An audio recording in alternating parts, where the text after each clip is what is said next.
Hello and welcome to Landscape Photography World, the podcast for everyone passionate about landscape photography. I'm Grant Swinburne and I'll be your host on this show, talking to landscape photographers about their motivations, likes and dislikes. Ben Horne is a landscape photographer based in California, known for his large format and film images from the southwest of the USA. Ben's creative mission revolves around crafting serene, structured depictions of nature.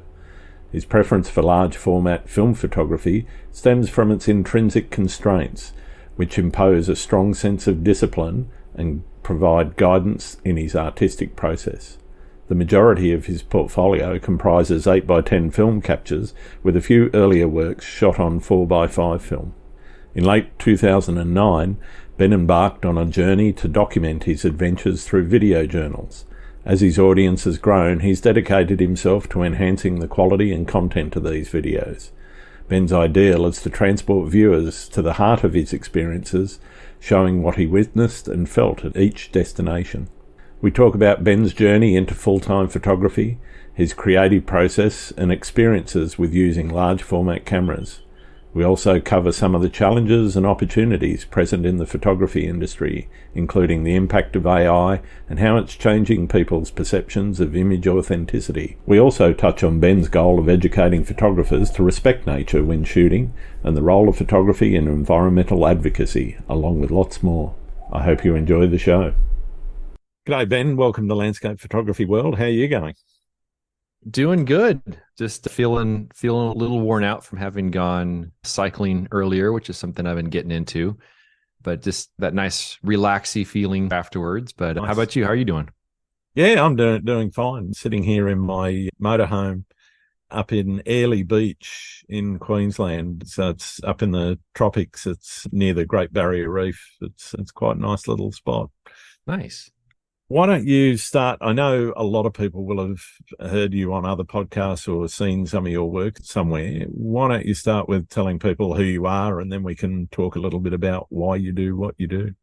Yeah. So I've been doing photography for quite a while now. At this point, ever since the pandemic, I've been doing this as like a full-time job.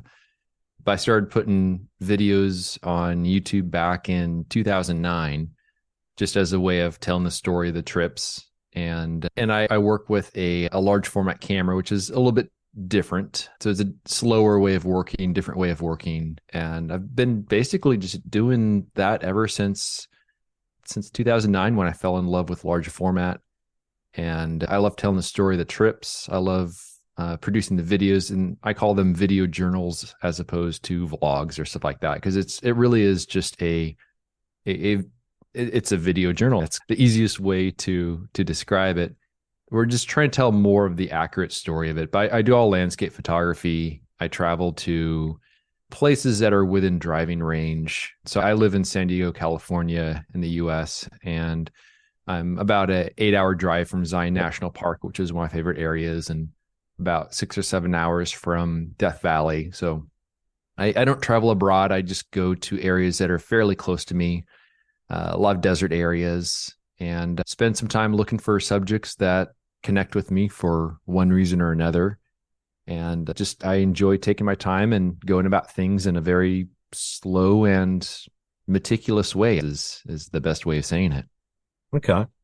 I'm interested in, obviously, the choice of large format, why you fell in love with it and so forth. But I'm interested in what attracts you to that slowing down. Is that I guess a relaxation method, or is it something deeper and something different to that? I think just when you slow down and when you take your time, you just make better decisions. I think my approach for most subjects is to find a subject that speaks to me for one reason or another, and then to ask myself, when is a light going to be good on the subject? Maybe it'll be later that day. Maybe it'll be perhaps a different time of year even. Maybe it'll rely on certain conditions, but I'll just catalog these various things. And at some point I come up with a plan for a particular subject. I'll go out, I'll set up my camera, I'll wait for the light. And as you very well know, when the light changes very quickly in nature, whether it's those little bits right around sunset or sunrise, and you can have 30 seconds of good light. But if you're already sitting there with a camera, if the composition's already set and there's no scrambling around, it's a much more peaceful experience. It's a much more contemplative sort of experience where you can just sit there, take it all in, and know that those decisions are made. And so for me, it's about having no regrets when it comes to the composition. It's about knowing that I did the best that I could. And not every photo, well, no photo is going to be perfect, but not every photo is going to turn out necessarily exactly the way I want it, but I'll know that I did my best on it. So it's a no regrets philosophy, I guess you would say. And it leads to photos I'm quite satisfied with. Okay. So that large format, was that about slowing down, or was it that just about the quality of the image? Because obviously the larger the format, the more light you can get on a collector, whether it's an electronic sensor or a film. What was it about the large format that really grabbed you?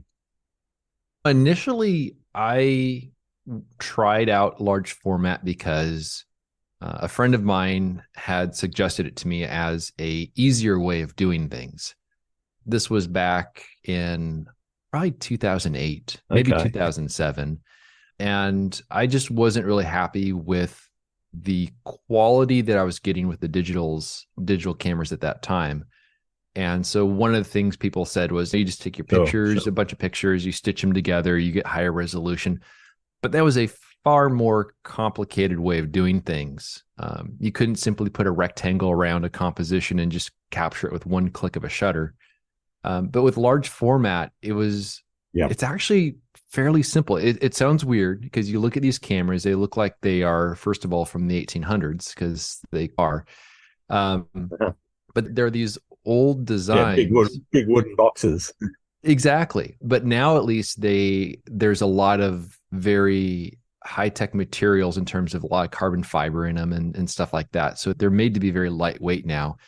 But it's the process of working with it is actually incredibly simple. And it makes the experience in the field so much, it's more rewarding, I guess you would say, because if I go out and I find a subject, I wait for the light, I have the right light, I have a composition I'm happy with, one simple click of the shutter, I know that I've captured everything that I need. I go back to camp that evening with a sense of satisfaction, even though I have no clue how it turned out. But I guess that's the other part of it, is that you don't really know how you're doing on a trip. You can guess how the photos are turning out. You hope that they're turning out the way that you want them to. But when you've got an idea from the experience that you've got, exactly. It's the sort of thing where you have a feeling for how they're going to be, but there's always surprises. There are those photos that you think are going to be really good. Then you see them when you get the film back from the lab and they're okay. But maybe there was that one experimental photo that I honestly didn't think much of when I was taking the photo. I thought it was just something I was doing to kill some time while waiting for something else. But then when I see that one, especially since it's a photo I didn't really think much of in the moment, but when I see the film, it's something where I'm like, oh, wow, this turned out really nice. So there's always that element of surprise. Yeah. And the quality of it it's the best you can get, basically. But that's not really the reason to work with a large format. The reason is that it slows you down. It's very process oriented. And when you see that photo at the end of the day, not the end of the day, so it it's makes not you developed. Yes. You definitely work for the images. So I think that builds a greater sense of satisfaction in the final product. Yeah. So are you developing your own negatives through to the final print, or are you using a lab, or how are you actually doing your processing? So it depends on the film. If I am working with black and white film, I can develop that myself. I actually have a developing machine that can do that. And that same machine can also do color transparency film, but I'm perfectly happy leaving that work to there's a lab that's only about a 45-minute drive from my house that can develop that film. And it's priced reasonably because I don't want to mess that up. And they can have even better consistency than probably I was able to do. So I use a lab for the color transparency film, which is most of what I shoot, but for black and white, I can develop that myself. Okay. In terms of this way of working, is that about setting creative challenges for yourself, or is it more about thinking about your creativity in a different way? A lot of it's about limitation, because when we are limited in one way or another, it gives us both a sense of direction, but also it makes us get a little bit more creative. In the same way that if a person's shooting digital, if you work with prime lens versus zoom lens, you're going to think about that photo a little bit more as opposed to just going to that quick first instinct, which isn't always necessarily the best. And so it's that limitation that really helps to, I think, come up with creative solutions for a particular issue. I always look at each composition as though it's like this puzzle that one needs to solve. And there's always it may not be the perfect answer, but there's an ideal solution somewhere in there. And I think the more you slow down and the more limitations you have, it helps you get a little more creative. But there's another aspect to it as well, which is there are so many things that I cannot do with the camera that I have. If it's a little bit windy, I really can't take a picture because the camera's going to shake in the wind and I'm going to get a blurry photo. If I wanted to set up a photo before sunrise, I really can't because the ground glass on the back is too dark. You just can't see an image, let alone focus or set a composition. And when there are those moments when the light is changing very quickly and things are just how things can be, where things can just change really rapidly out in nature. In those sort of moments, basically, I can either choose to shoot something that is within the range of what I can do, or I can just set the camera aside and just enjoy the moment. And those are sometimes some of the most memorable times out there. There's always something I can find to photograph, but when the conditions really start getting incredibly windy and such, sometimes it's nice just to relax and take that as an opportunity of nature saying, hey, just sit back, relax, enjoy the show, maybe take a photo in the morning. Yeah. Okay. Do you ever have that pang of, not regret, but pang of saying, oh, I wish I had a DSLR or digital camera that I could work with? I had a little bit of that feeling it was 2020, it was just before the fall in 2020. And I was thinking maybe I'm missing out on something. Maybe I should get a digital kit just to see if I'm missing something. And so I bought it. It was a Sony full frame and a couple lenses, a couple zoom lenses, just to get a feel for everything. Sure. And it was fun to work with. But what I learned from that experiment is that it just having the ability to take a picture of anything, anywhere, isn't really what I need to be creative. I need to force myself to slow down in the way that large format is. And the pictures I did take with that, there's one picture in particular I took it was in Zion National Park. It was these ponderosa pine trees with some maples with some fall color around their base, and it was set against a canyon wall. I took a picture of it, and it's the same sort of scene that I could have photographed on large format. So it wasn't any different, wasn't experimenting in any way. And I liked that scene. So the following year, when I went back there, I just set up my 8x10 camera in the same spot and actually took an even better photo of that same scene. Right. So the stuff I was photographing on the digital, I wasn't experimenting like I thought I would. And so I ended up actually selling the whole kit, and I have never once regretted selling it. So it's just not what I need to do the sort of work that I want to be satisfied with. Mm-hmm. Do you think it's important to have goals or projects to work on in your photography? I was thinking about this the other day, and I don't really have specific goals. I don't really have specific projects, but what I was thinking about in terms of projects is that there are oftentimes subjects that I will find in the field, and that particular subject will become a bit of a multi-year project in a way where I'll find something, maybe I'll set up the camera, take a picture, but it wasn't quite what I was hoping for. Maybe the light wasn't as great, or maybe there was something just wasn't quite right. So I'll go back the next year and I'll photograph it again. And usually on that second time, I end up getting the photo that I want. So even this year in particular, there are two photos that I've taken, one on a backpacking trip and then one on a visit to Death Valley. And those subjects are one that I found the year before. And in one case, I did take a photo of it. The light just wasn't very good. In the other case, I just made note of that location saying, hey, I'm going to come back and stand in the same spot in a year and take a picture because I'm already worn out on this trip. It's towards the end of the trip anyways, and I don't feel like lugging my camera back in here to the same spot. So I think in terms of projects, for me, oftentimes it's a particular subject I have in mind that escaped me for one reason or another that I want to go back and take photos of. But I know that people have all sorts of different projects in mind. Is that something that you have that you do for your own photography? I do sometimes. So there's a couple of long-term things I've been working on that, like you say, multi-year. There's a series of swimming pools. So they were man-made. Some have concrete, but they're usually around a relatively natural cavity in the rocks along the coast in my local area in Sydney. And there's 35 of them. And throughout my shooting, I still haven't shot every single one of them.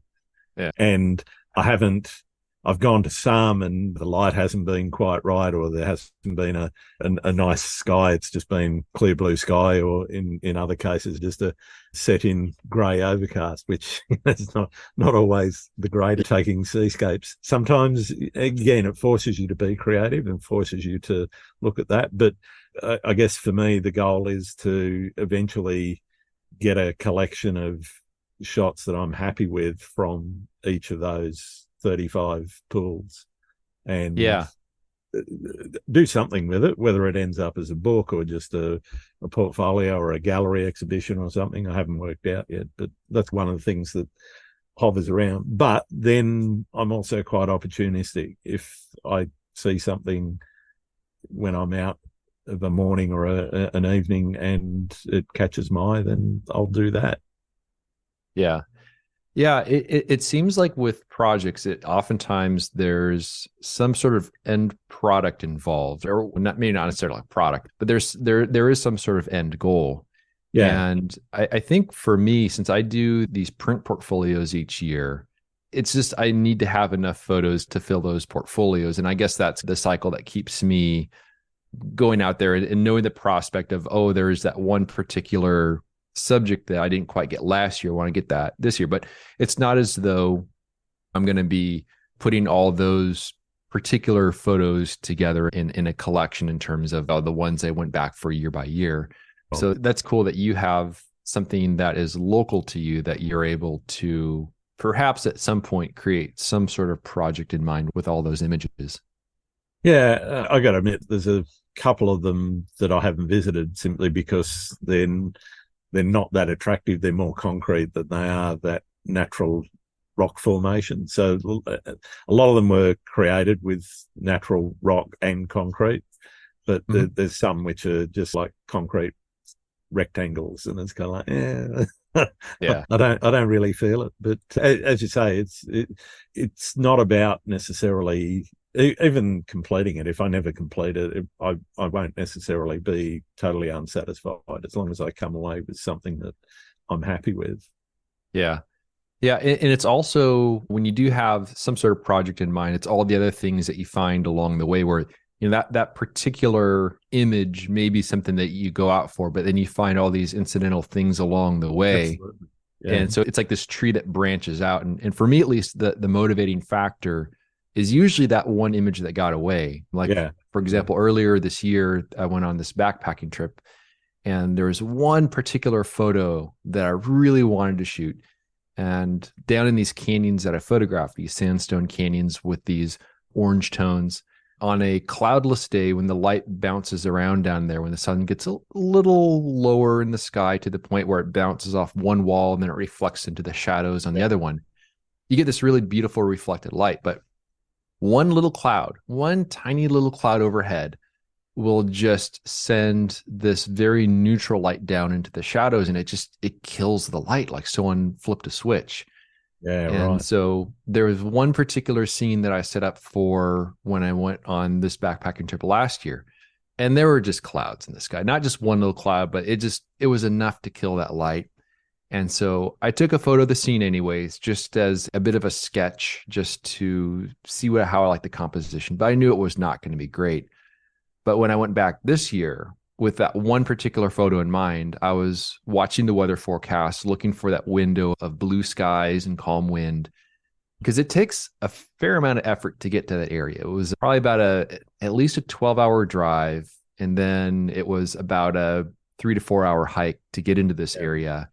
And then I'd camp there for a few days and hike back to my truck. But sure enough, I had the conditions I wanted and I was able to take that photo. But on that same trip, there was all these other scenes I found as well. So it's that one thing that kind of gets me excited to go out into the field, but then finding all these other things along the way. And that's really, I think, what builds the portfolio images over the course of the year. Yeah, definitely. I think that's a really good way of expressing it. It is those incidental things that come along, even though you've got a visualization in your mind about, okay, this is the shot that I want, but then it's the other side shots that just come along because you see something and you go, okay, that's worth setting up and shooting. Yeah.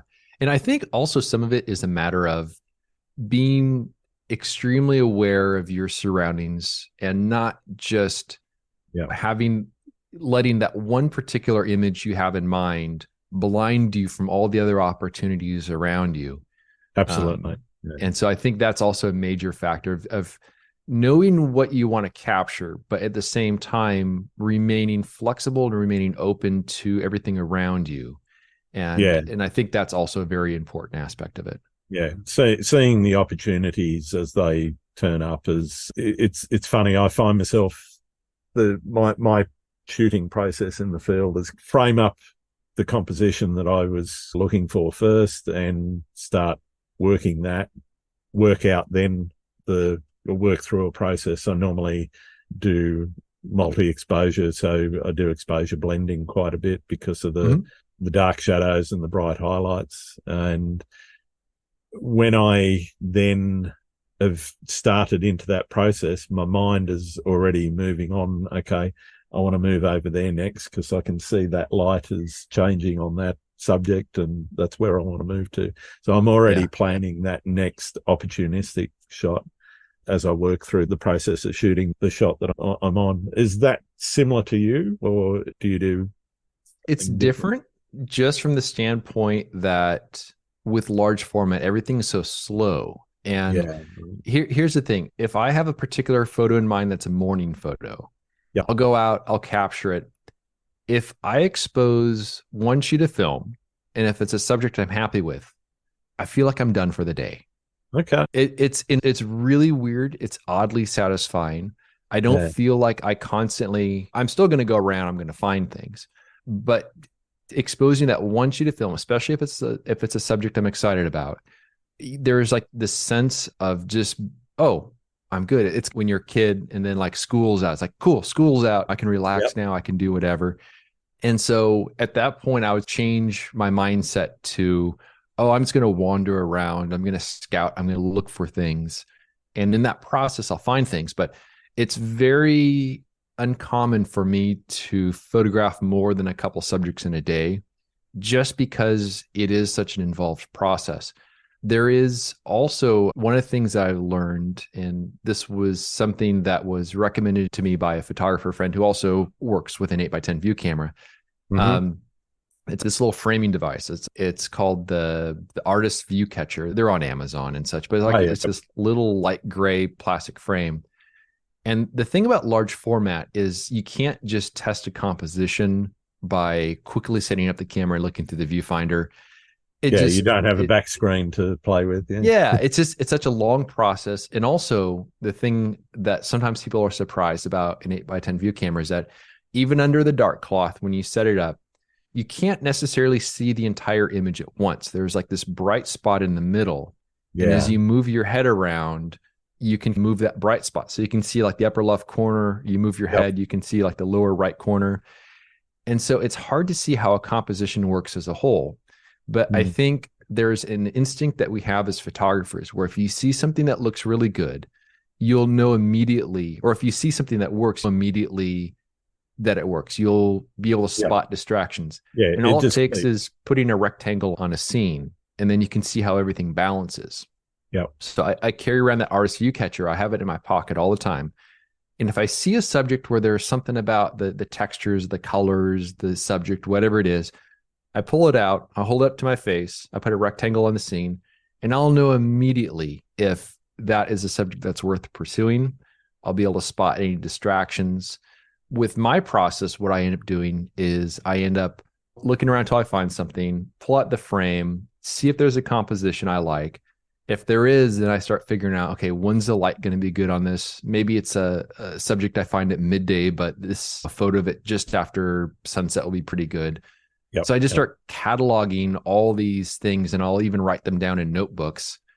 And based on that, then I kind of factor in the weather and I formulate a plan for, all right, so there's some high clouds today. Maybe that photo I found in while I'm here in Death Valley in this situation where there's this cool foreground, maybe that would work. So I'm going to go there a few hours early, set up for it. And Sure. it's weird because all day long, I am on my feet from sunrise until sunset, all day long, wandering around. I might take a photo, I might take no photos, I might take 3 photos. Yeah. But it's just that process of constantly going around. So I don't really work a scene in the same way that one can with digital, whereas, as you said, the light's pretty good here, then over there, and you do it. But what I do is I pay attention to that. And then I'll see like the way that the light is hitting a mountain at a particular time of day at sunset approaches. And I'll think, okay, maybe tomorrow I'll go there.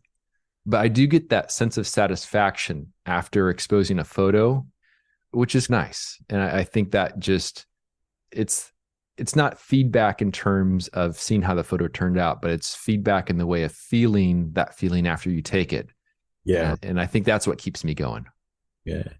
Where did photography start to become art as opposed to just experience? A lot of people, they start out with photography and it's recording what they see or sometimes what they feel to a certain degree. But at some point, as a landscape photographer, it really starts to click and go, oh, I'm not just taking this scene or this, I'm actually now trying to be more artistic in my compositions. I'm trying to change the way that I shoot to be more artistic than just recording. Okay, I can stand here at this lookout and there's the Grand Canyon or whatever it is, and I can take that scene. Yeah. I think for me, when I was first into photography, I was looking for that perfect subject, that perfect tree set against like perfect wall of sandstone and perfect light and this and that.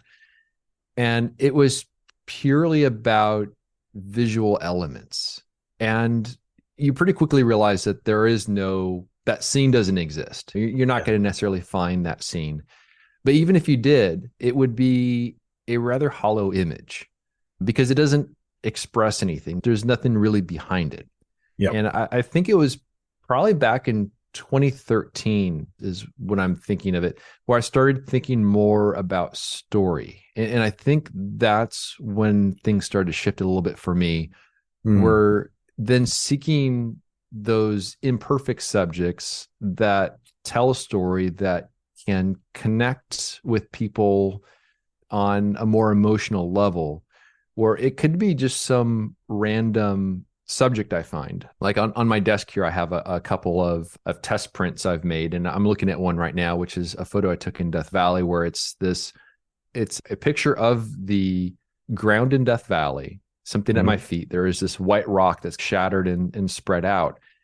And it's it's set against these kind of darker blue tones of these other rocks. So this white rock that's shattered into all these little pieces. And it struck me as something interesting because that rock was once part of the mountain that this is now at the foot of. And that rock had tumbled down. It was a solid rock. And eventually, as it made its way all the way to the bottom, after I don't know how many hundreds of thousands of years or whatever, it reaches the salt flats and then it disintegrates into tiny little pieces. Yeah. So you start thinking about the story of this rock that went on this tremendous journey only to reach the final destination and to shatter into pieces and be destroyed. And this is just something I found on the ground at my feet. It's a imperfect subject, but it's something that has story. And I think when you have a subject that has story, and it could be trees are certainly great for this. Because they have this living being as a tree, or it could just be rocks. It could be anything. But I think when people look at that photo and they identify some degree of story from that image, I think that's when things become a bit more like art. And for me, it's great where if a person looks at that photo and if they have the same feeling as they're looking at it as I had when I captured it, when I spotted that composition, that's pretty cool. But if it evokes something else, that's cool too. But I think it's all about story. I think it's about imperfect subjects. And I think it's taking a picture of something, but it extends beyond what it literally is. And it has a deeper sense of meaning to it because it has some emotional value. So for me, that's what it was. And the transition was probably 2013 or so when I realized the importance of that. Okay. I think you've become quite successful in communicating those stories in your images. How much of your success would you attribute to your ability to communicate well? Success is a tough one. I also sometimes ask, how do you define success? What is success to you? For me, success is doing what I want to do for a living. It may not be the most glorious of livings. One, being able to pay the bills and do what I like for a living. I think that's a good definition of success. Not having a life that's not very stressful. I think that's also key. But I do think storytelling is key. And that's something I've also found the importance of with doing the videos, where it's telling the story of the trip and bringing people along for the ride, not making things with YouTube and everything else, social media. It's oftentimes people will try to sensationalize things to try to get more attention. And obviously that works, but ultimately it's not necessarily something that's true to the experience itself. Yeah. And so I think people can relate a bit to some of the videos that I do, where it's the honest story of the trips. It's not always going to be the most exciting. I try to give that little slice of nature and the experience of being there. And I think that's something that people do, that they do enjoy. And it's not going to be something that grows tremendously fast overnight, which is perfectly fine with me, because I think I'd be rather uncomfortable if that did happen. Yeah. But I think, or at least hopefully, the same sense of storytelling in the photos, I would hope is in the videos as well, or something along those lines where it's cohesive. Mm-hmm. So for me, that's a big part of that. Yeah. Okay. I've noticed you put a lot of emphasis on the environment in your work, and obviously the environment's a very important thing to you. How do you balance the desire to capture something unique with the need to respect and minimize your impact on the natural environment? I think a lot of it's a matter of not revealing places where I go, areas that are quite sensitive. There are some areas that can handle a lot of foot traffic. And there's a lot of areas that are obviously going to get foot traffic because they're those honeypot meteorites. Exactly. And one of the things I've seen through the years is that there are some of these smaller, beautiful areas that just get trampled and they get destroyed because they become some sort of internet fad. Mm-hmm. And it's oftentimes done by people that are well-meaning. They're not going there for the sake of destroying it. There's sometimes those as well, but it's usually areas that get loved to death and they just get trampled. And so I think it's important to be very, very cautious with what is shown. I'm often a little bit misleading about where I am. I try to film things in a way where even for me, it would be difficult to figure out where I am. And I think one of the first things that can happen to an area before it gets destroyed is it's given a name.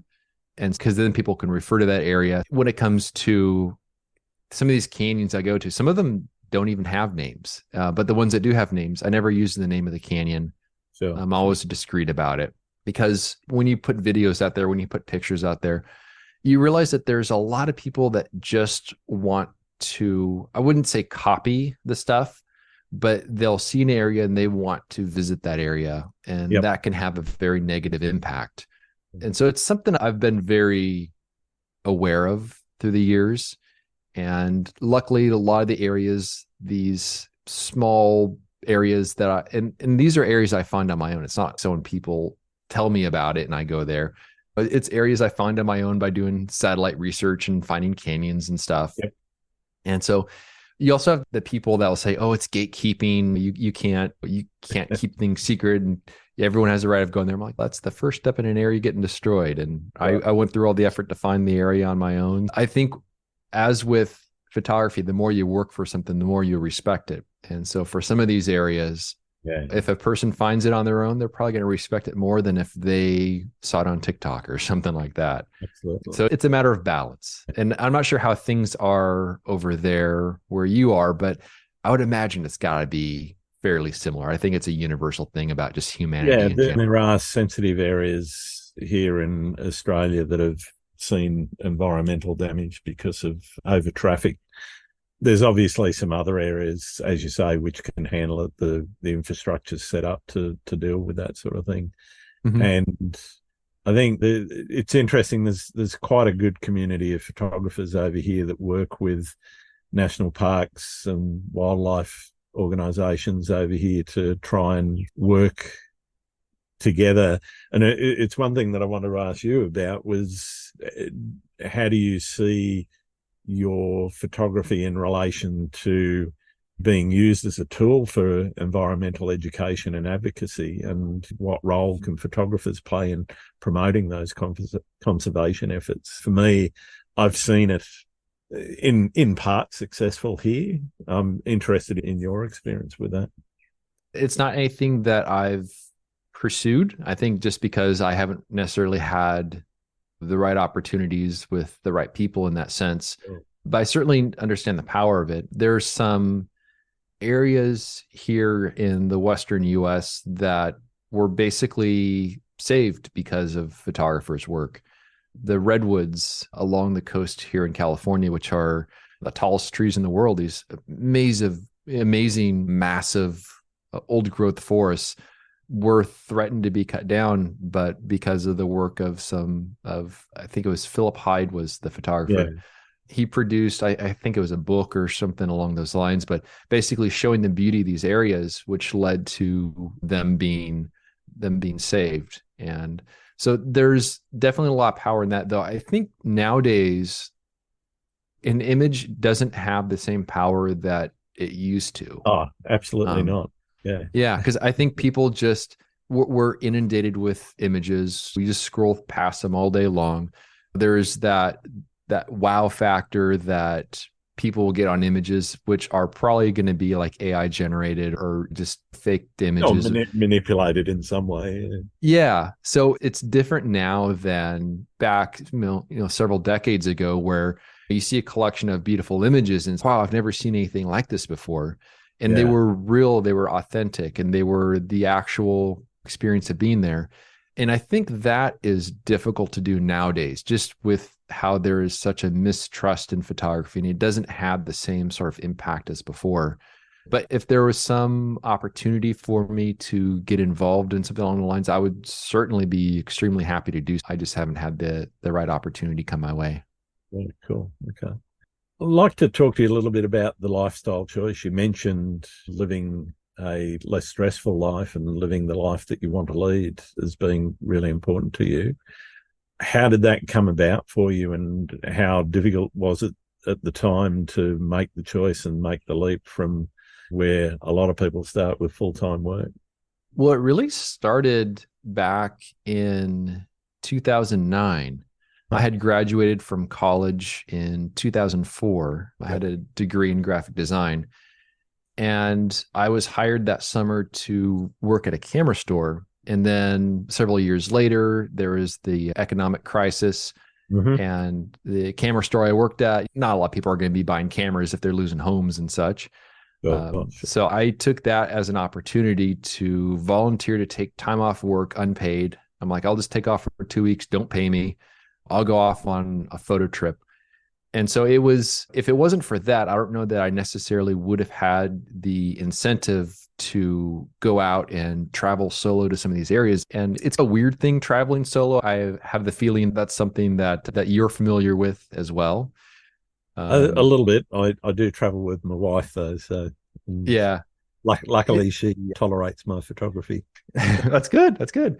It was, I just still remember that first trip I went on where I'm just like, I'm driving 2 states away and in my Forerunner loaded with food and stuff for being out there for a week or so. And it was just a weird thing traveling solo to an area for photography. But I liked it. I embraced it and I kept doing that. So I got a little bit of the skill set. I got a taste of those photography trips. I produced some work that I was happy with. And I kept doing that from 2009 all the way up till about probably about 2017 or so, somewhere in that range. That's when I started realizing that as things were building up with the photography side of things, I'm like, at this point, I don't make it enough where I can do photography full time, but I Yep. do want to transition at some point to doing photography full time. And what I could use is some more time to do things. And at the time, I was still working at that camera store and I was working 5 days a week. And I decided, hey, let's go to 4 days a week. Yeah. And so this would give me another day a week to work on photography stuff, mostly stuff around the house and back end stuff, video editing, whatever. Yep. Yep. And that worked out well. And every year beyond that point, I'd take another day off the week. And I figure I'm gonna just ease this transition till at some point I'll be working 1 day a week. And then beyond that, I'll just be doing photography full time. And I think I was set to be around, I think it was 2021, I was set to be doing photography full time. But then we had the pandemic. Hmm. And when the camera store closed, I'm like, I've already built up enough to do really what I need to do and to survive on this. And Okay. so that's when I made the leap to do photography full time. But it's different than if a person's working a full time job, they have a good, solid, reliable income. Yep. And then one day they say, hey, I want to do photography for a living, and they quit their job and you don't have that infrastructure built up. For me, that would be incredibly stressful. But because I was able to prove it year by year and to ease that transition, Your way into it. Yeah. yeah, I knew that after when the Wasn't pandemic like hit, cutting the ripcord and hoping for the best. Yeah. exactly. And when the pandemic hit, I'm like, all right, I got everything I need to do. I'm going to do this. And I haven't looked back since. I think at this point, I'm thoroughly unemployable by a traditional career because I just want to do what I want to do. And I think Yeah. it's nice. Yeah. Very nice.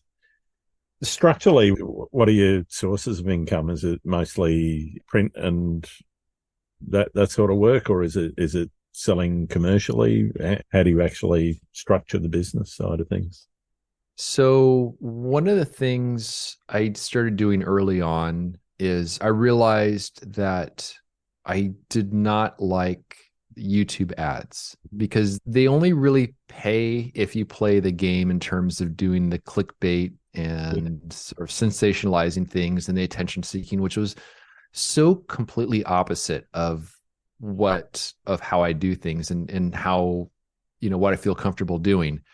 And so I realized, I think this was back in probably 2010, I started to get a little bit of a feeling of this. There was a video I had that it was picked up by YouTube. It got a lot of attention. And it was a negative experience. It made money, but it just made me feel not great. Right.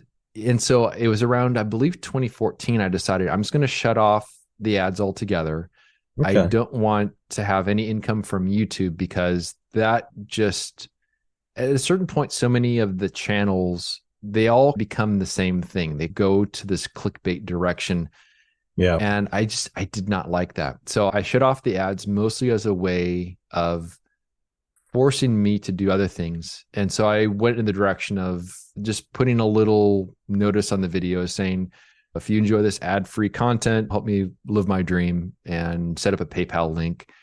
And that helped because it allowed me to generate the sort of videos I wanted to, but without trying to please the masses and without all the negativity that comes with that.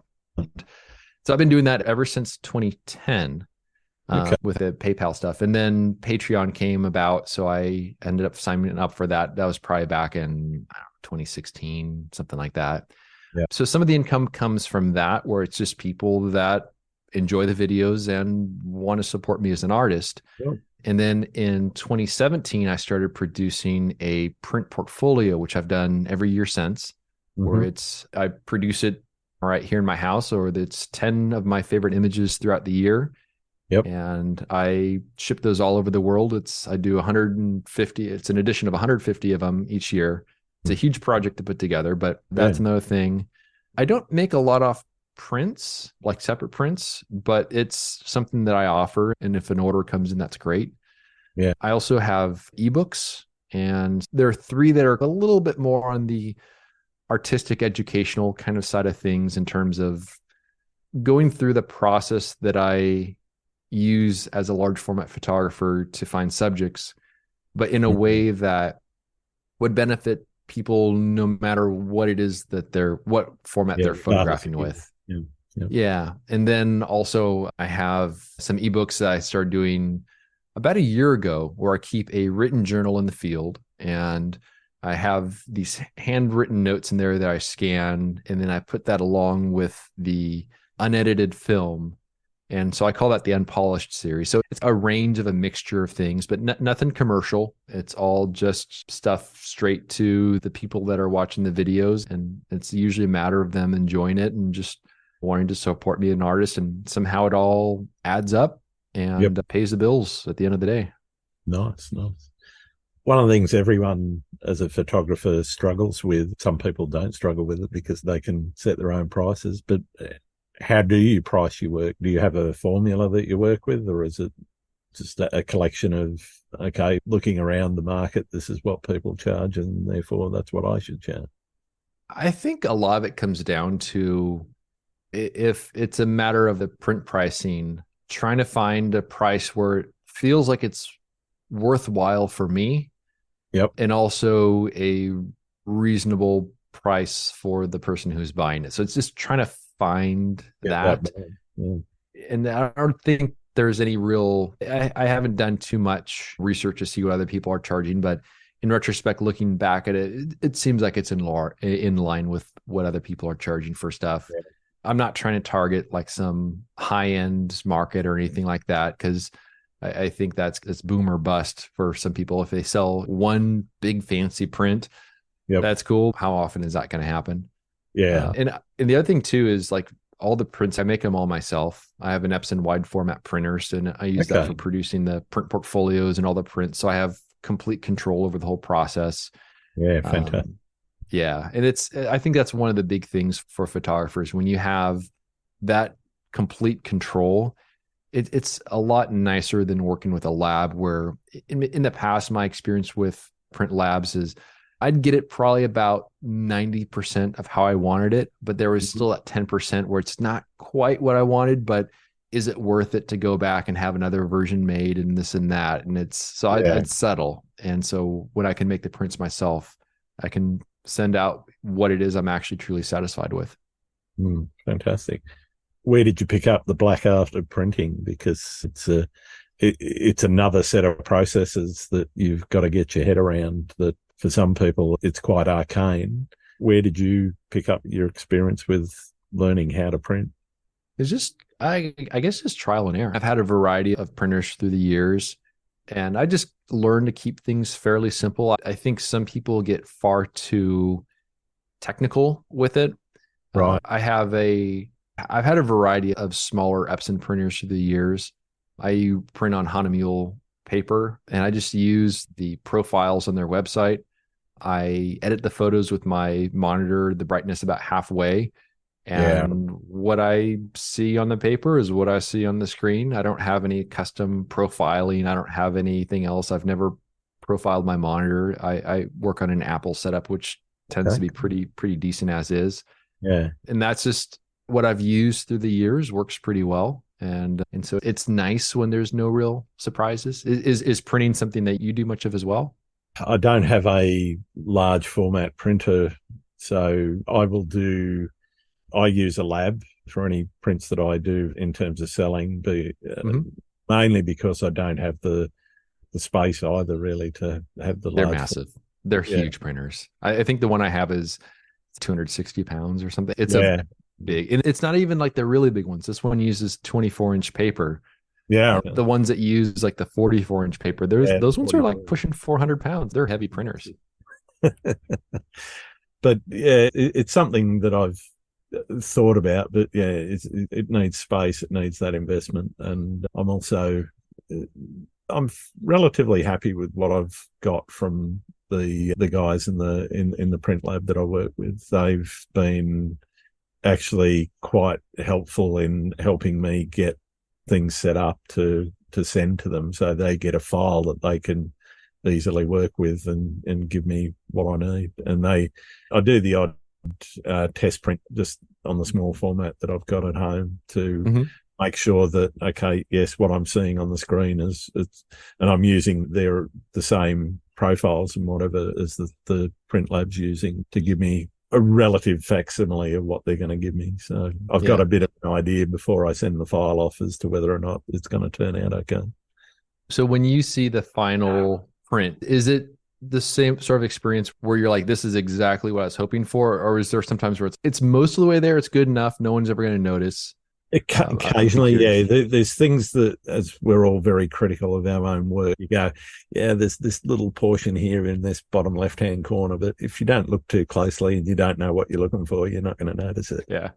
Occasionally you'll get that. But yeah, on the whole, the quality that I've got has been satisfactory at minimum, and mostly, particularly when it goes to large format in an acrylic or something like that, I've been more than happy with what they've produced. It's actually been, when you see your work at that kind of scale. I'm just trying to do the conversion for inches. What's 1.5 meters?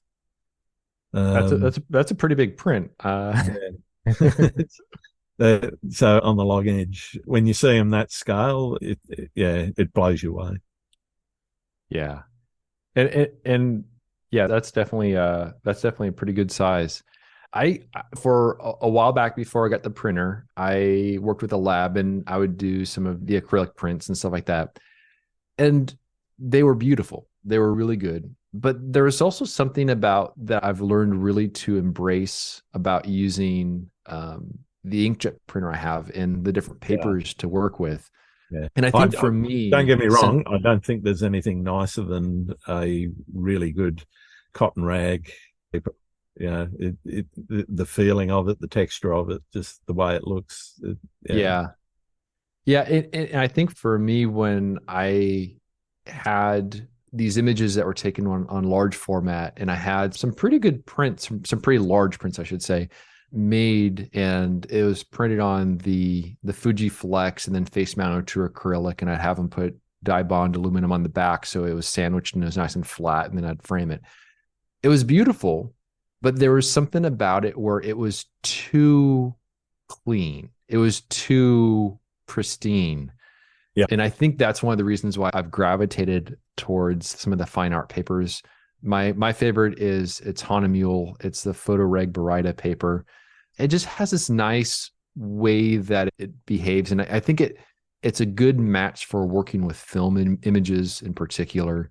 I don't know if I'd have the same experience if I was printing digital images. Maybe I would prefer Fuji Flex for that. But that's the whole thing about printing. There's so many different ways to go. That's exactly it. It just takes some experimenting. Yeah, just, even in the same range of papers, the Horne has a number of different fibers that they use, and you can get very different results even with the same producer of the paper just by using a different style of paper that they've got. Yeah, for sure.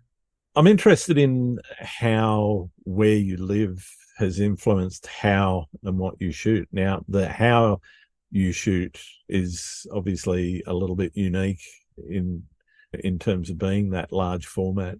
Did how that came about have anything to do with living nearby places like Zion and so forth? Yeah, I think with large format, and maybe people have a different experience with this, but for me, I don't find myself very inclined to photograph things that are truly local to me because you have to be in a bit of a different mindset. You have to have no real distractions. You have to just focus on what you're doing. So even though there are some wonderful areas that are 10, 15-minute drive from where I live, where I can go and take pictures of some beautiful oak trees, maybe if it's a foggy morning or something like that. Yeah. At the same time, I'm not in that mindset unless I am a far enough drive from home where where I'm trapped somewhere a little bit, I guess is what it comes down to. And Zion being an 8-hour drive away is this nice distance where I'm in my own little world when I'm there. I can concentrate on what I'm doing. It's also a very concentrated type of photography where I can be very productive and take lots of pictures over the course of a week or so, and by a lot, 12. But I can just be in the proper mindset that I need to be in. And the other thing that's nice about that is if something's not going all that well, let's say it's 2, 3 o'clock in the afternoon and things aren't going very well. I look at my watch. I'm like, if I were just to pack up camp right now and head home, it's not feasible. It would be too long of a drive. So I'm just going to stick through it the next morning. And then by the next morning, suddenly I'm feeling better. Things are good. I'm feeling optimistic. So being a little bit a ways away from home, but not being too far from home where it's just such a horrible drive. Like if I were to go up to the Redwoods, which is within California, I'm in the very bottom of California, right near the border with Mexico. And driving all the way to Northern California, that's like I don't know, like a 15-hour, 16-hour drive. It's a long drive. And it's a bit of an uncomfortable drive. So that's a little bit beyond where I prefer to go. Right. So it's great that there's some areas like Zion and Death Valley that are just in that sweet spot where it's a little a ways away from home where I can get in that proper mindset. But at the same time, it's not too long of a drive to get there and back. So I think proximity is key. And I think also it just forces me to be in that proper mindset, which is probably something that's fairly unique to large format, just because so much more is involved in the process of taking pictures. Yeah, fantastic. You mentioned earlier one of your more memorable experiences while you've been shooting. Have you had any horror stories where everything's not gone right? Oh, yeah. Those are the moments where things feel very bad in the moment. You look back at it and it makes for a good story. Yeah. There was a backpacking trip I went on in 2019. It's to a canyon that I had been to two times before. So it's a pretty long drive to get there. I think it was probably about 14 hours of driving. The last 2 or so were off-road. You get to this trailhead and you hike in. And I know exactly where I'm going. I've hiked there several times before. I know exactly where I'm going to camp. And you hike down quite a bit in elevation because you start out on this mesa. You drop down, you go a ways, you drop down, and then there's a river. And then there's 2 river crossings.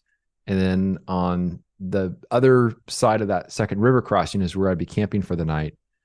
And I get down to the river, and it's normally just a nice creek, I guess you would say. But it was flowing a little more than usual. And so I was able to get across it, and I wasn't too concerned. But when I got to the second river crossing, when I was 99% of the way there, I just had to get to the other side to find camp. I ended up inadvertently going for a swim with a pretty big pack on and getting swept down river because the area where I would normally cross had eroded a little bit, but you couldn't see because it was all underwater. And so I just plunged myself into deep water. And it's a little scary when you're getting swept downstream with the 60-pound pack on. Oh, wow. Yeah. And it was also a very hot day. And so I dried off pretty quickly. But then the next morning when I went into that, actually, I should say that night, I have a satellite messenger, a Garmin InReach, which I can text my wife and stuff. Yep. And for whatever reason, it was not sending messages through to my wife. So I'm there at camp. I'm a little bit panicked. I'm like, if I could just send some messages to my wife and hear back from her, everything, I'll feel better. And all of a sudden, there's no messages going through. So I'm start worrying, like, what if something happened to her? I don't know. And then the next morning, there was this, it sounded like a dinosaur in this canyon, this bellowing, loud roar that was echoing off the canyon walls. And it was this huge bull that was in the canyon, because there's cattle in that area they're feral cattle that have escaped from ranchers, and they live down in these canyons. Okay. And so there's this huge bull that's just bellowing its moos. It sounds like a T-Rex. And then it decided to run the other way from me, but it very well could have run towards me. Yeah. But yeah, there's stuff like that. There was also this other hike I went on in Zion where there's this pretty narrow ledge that you hike along. They have these chains in place to hold on to. Mm-hmm. And I was almost done with it, but then there's this one area where there's some sand on the sandstone. And I happened to have my hand just barely holding on the chain, and all of a sudden my feet just wipe out from underneath me. There's stuff like that where it's, yeah, this is very uncomfortable in the moment, but thankfully there's not a lot of stuff like that. Normally it's all fairly calculated. And I've never had any issues with wildlife or anything like that. There's mountain lions in the areas where I go, but you'll never see them. They're very elusive. Yeah. But there's some stuff that can happen out there. Definitely.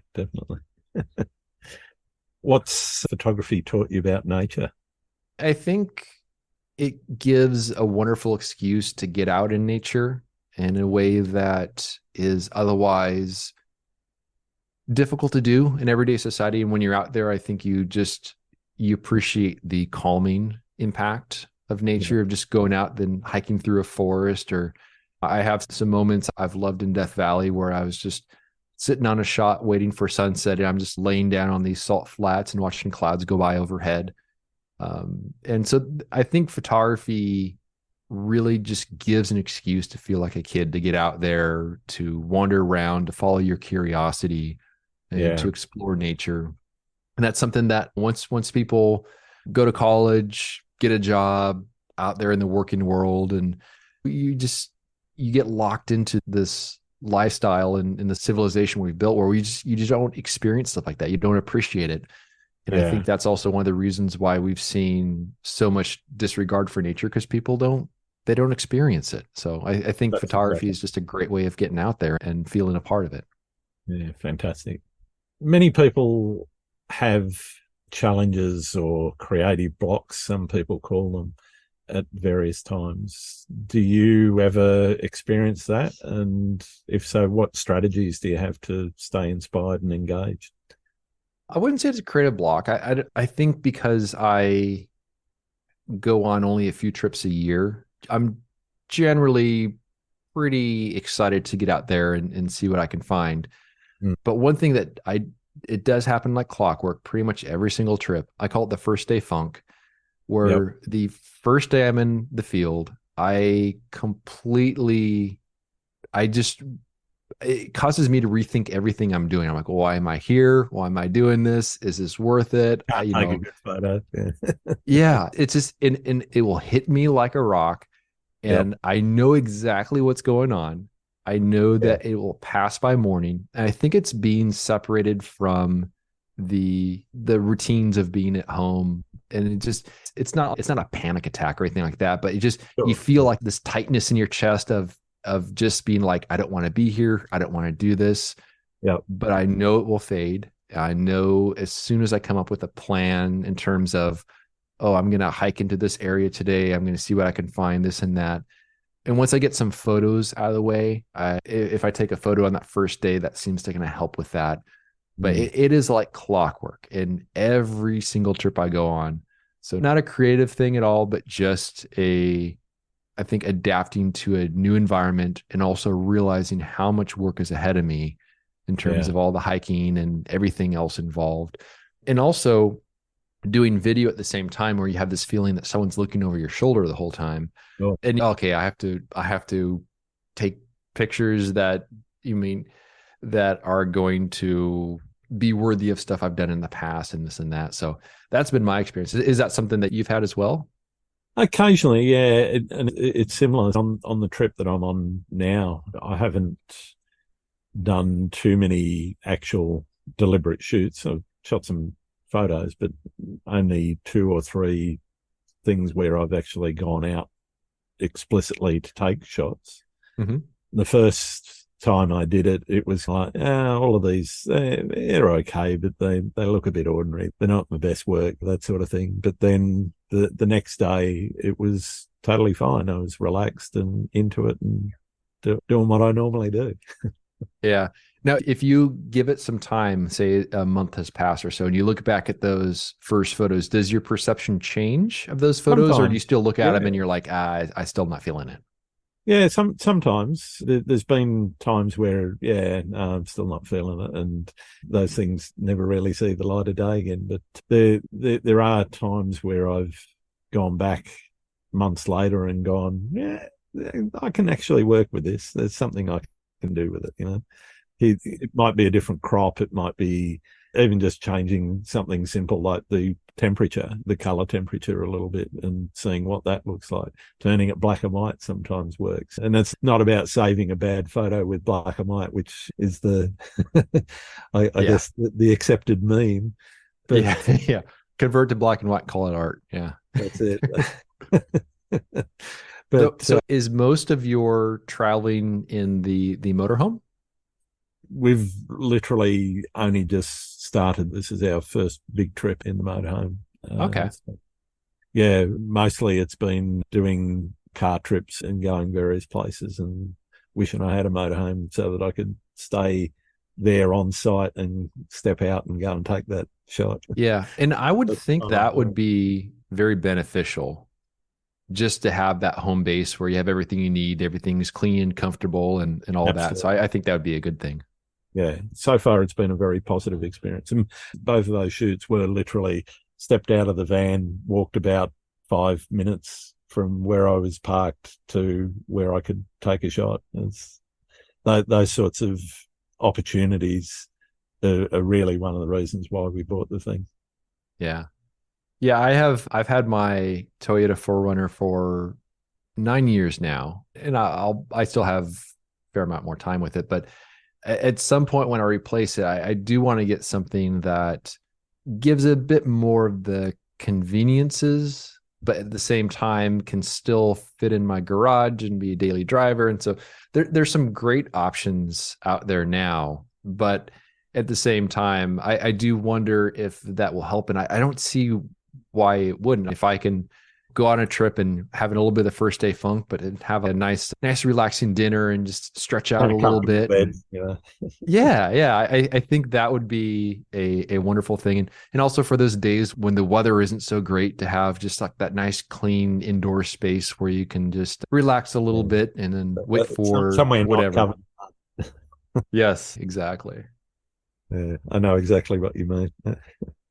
Yeah. What do you see as being the biggest challenge facing photography right now?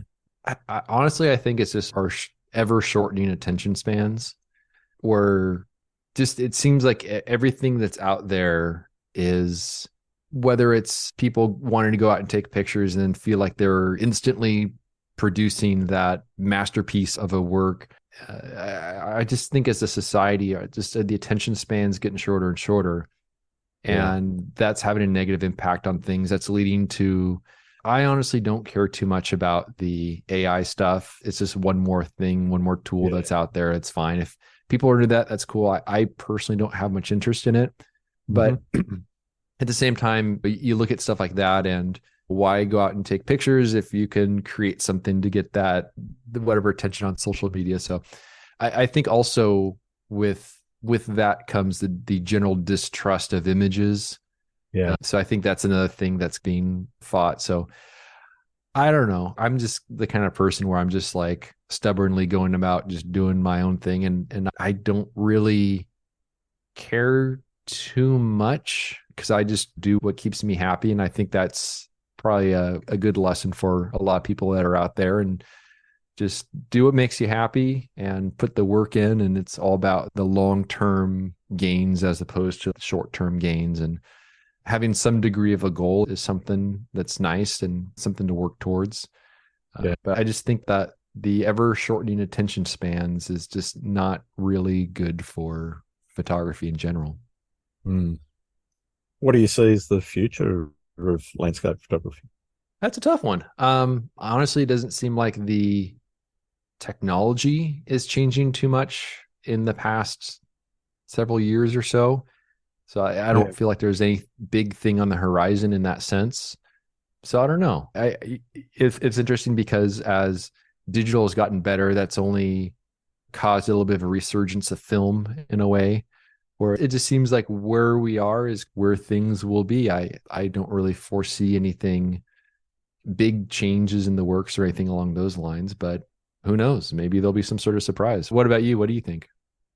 Uh, I I think it goes to a little bit about what you were saying about that choice someone would make with using AI instead of going out into the field. I think for landscape photography, people will always want that experience and want to express themselves in terms of not just showing people, hey, here's a wonderful scene that I've seen, but in terms of creating art and in terms of making something out of their experiences and trying to communicate the stories of those experiences. I think that's never going to go away. I think there's, as much as some people might embrace AI or some kind of artificial creation, I just don't see, again, it doesn't interest me a great deal either. I've played around with it, dabbled with it, had a look, seen a little bit about what it can do and so forth. But yeah, I don't see it. Some people see it as a big threat. I see it as a big threat potentially for commercial photography. Yeah. If you were doing product photography or even modeling, I think there could be existential threats to the modeling industry and the commercial photography area, but I don't see that for landscape photography personally. Yeah. I think it comes down to just the human nature of people respect what they work the hardest for. And so something that you don't work Definitely. hard for is never going to hold that same level of satisfaction and respect. And I think that's something also that comes through in the work. If a person works very hard for a photo and they put so much soul into it, I think that's something that people can see simply by observing it. And Absolutely. there's like a hollowness to something that people don't really work for. And I think AI falls into that category Totally. where Yeah. it's something, it's just eye candy, but there's no real soul behind it. And Well, so I think it takes, to create meaningful work, you have to put the meaning into the work. And I think yeah, that's totally. something that photography is always going to have. For me, the big question with AI is whose work is it anyway? Yes, you can come Exactly. up with a clever set of prompts, but is it the machine that's doing the work, or is it the work of the programmer that actually built the algorithm that the AI feeds off? Or is Yeah. it all of the work that it was, in inverted commas, educated on? Yeah. Yeah. That's why it's just like this Yeah. big thing where I'm like, I'll find a cool looking tree and I'll take a picture of it. It's, Yeah. So so much more rewarding that way. I'd rather go and stand knee deep on a rock shelf in the sea and take a seascape than sit at a computer and type a few words. Yeah. Exactly.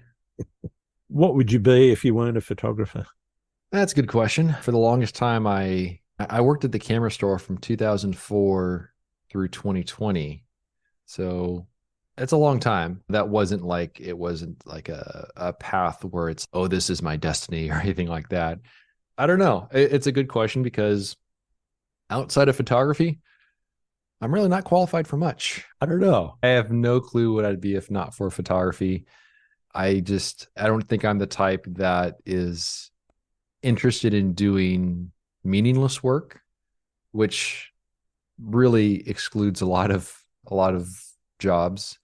So I don't know. I'm glad that I fell into what I did, because otherwise I have absolutely no clue.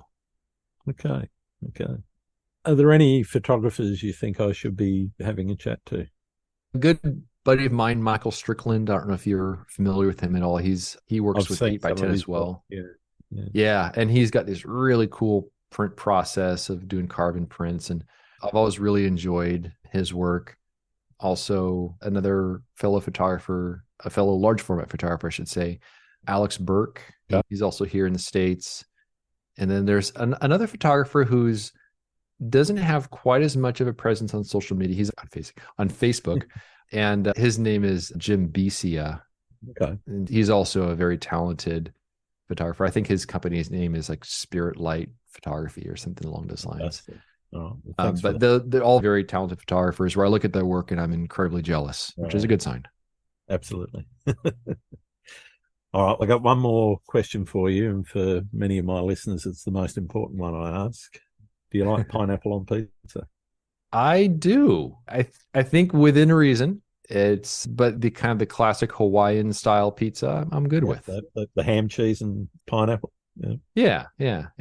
So I think some people are revolted by it in the same way that Yeah, I they're know. revolted by like Nickelback and such. But I think people, if you have such a aversion to Nickelback, I think people are secretly Nickelback fans. So I think the same could be true for pineapple on pizza. So I don't know. I'm fine with it though in that Be right. context.